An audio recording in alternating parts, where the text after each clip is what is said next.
Good evening and welcome to the BBC News at 6. Don't panic buy, but do plan ahead for Christmas. That is the message to shoppers from a global shipping boss who has warned that a shortage of HGV drivers is having a knock-on effect on ports around the UK.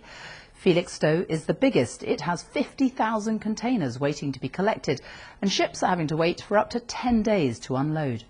The port has blamed several factors for the build-up, including the impact of the pandemic. One retailer has warned the problem could hit supplies of toys this Christmas. Well, our transport correspondent Caroline Davis is in Felixstowe for us now. Caroline. International shipping is a worldwide interconnected web, and what we're seeing here in Felixstowe and beyond is when that web is disrupted. International trade is beginning to reawaken, and as there is more demand for goods shipped over to the UK, the system that gets them from the quayside to the shops is beginning to struggle. Coming in but going out too slowly. Felixstowe is the busiest container port in the UK, bringing in goods from around the world. But for months, the situation at ports here and internationally has been getting worse as demand for goods grows after the pandemic. The situation is caused by a messy mix of global problems, including COVID disruption. But here in the UK, it's made worse by a shortage of HGV drivers to take the goods away. And so they build up. There are around 100,000 containers here. The port normally has around 60 to 70,000 on average. They aren't the only port in this position. Well, this is a global issue, so it's happening in ports around the world, and it's obviously happening in all the container ports around the UK because of the volume of traffic of containers, of particularly imports at the moment, which are coming into the UK as we come out of lockdown. As well as taking time to get goods to the right place, the cost of shipping goods is also going up. The freight rates have gone up massively. I mean, 2 years ago, you paid about $3,000 for a 40-foot from Shanghai to Felixstowe. This month, it's between $19,000 and $20,000. So as you can see, they've gone up sixfold. And that has a knock-on effect in our shops, including on toys coming in before Christmas.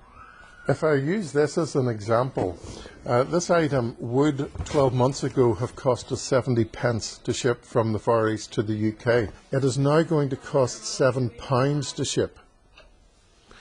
Now that puts it in perspective. We're selling this at present at £15. That isn't going to happen when the new freight rates come in. The government has reassured shoppers that they should shop normally this Christmas and has said that while global capacity regularly fluctuates, it's continuing to work with the freight industry to tackle the challenges at ports. The supply chain is stuck in a snarl-up and it could take months to unpick. Caroline Davis, BBC News.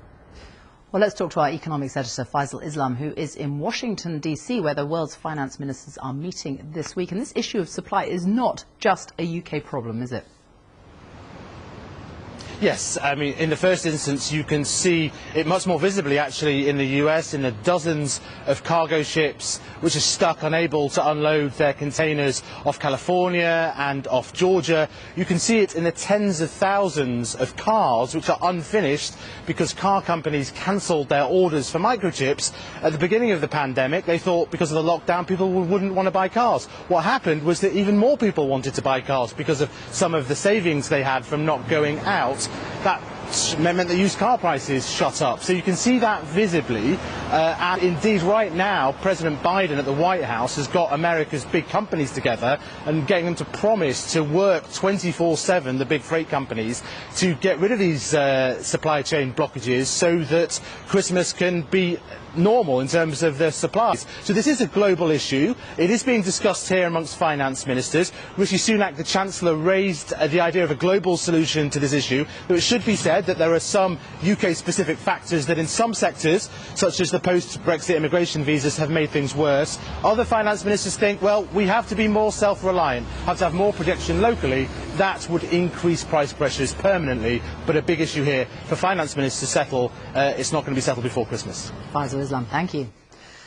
A shortage of care staff in the